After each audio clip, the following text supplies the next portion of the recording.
se le sengi ia ma le fa le la malu se mo fong fa ken la mo dia la wo wa kala ku fa kala la so mo fe po le ku la e mo fa sino ala sengi professor ro yes fori le umma ala se ta sina afia e che mi eri sina afia to o mori mai fa ala foi la wo i le la uma lo su ko ingole sulu es po to ka le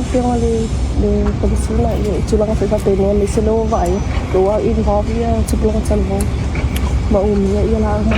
wa olai o ke mi olai ka su a kin ka puong na ye fam kalang ho pe na ma fu o kango ia ka mi ki la uma lo su pe ka vai mi la ko ni su ku lang na sa ye o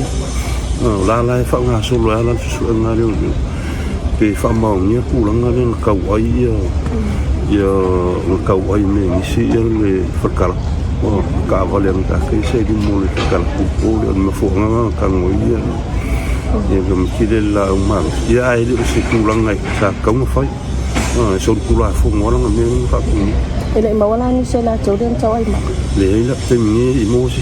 ko tole reporting ala ko kun kanga fa ta tele la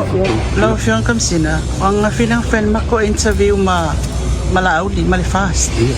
olai fai mai la uli po fe wa fai la kangi ma le ko ro va eli e se kangi pele ai e sa olai le kangi o fa ma ngi olai kangi on kanga bun al kemi olai lo ia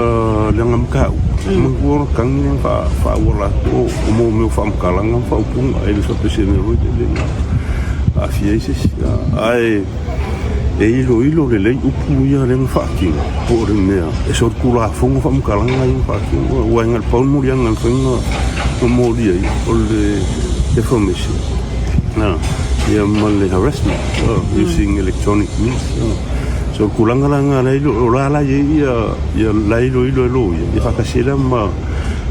ngai do ia mai ilo mi si dale mo que ngal fa kas de ala lo fa ila ko video ke lu e le tulang fa le fa mai ko ke le interview nga sa mi le kai mo ngal pa wala le interview sa mi sa ngole ole media dia le sa no ngala o fio mo pe me ngale ngor ko au le ku mo le ba ku ole o mo mau nga sam la sa no ngala o fio en fa ma ko fa pe ku le sa fa mtalang ngale ke mi e ma fa ke de o ngol ka ku lo ka ki ku lu mo fam sinu o inga la ilo tulang ngale ai pangol ko le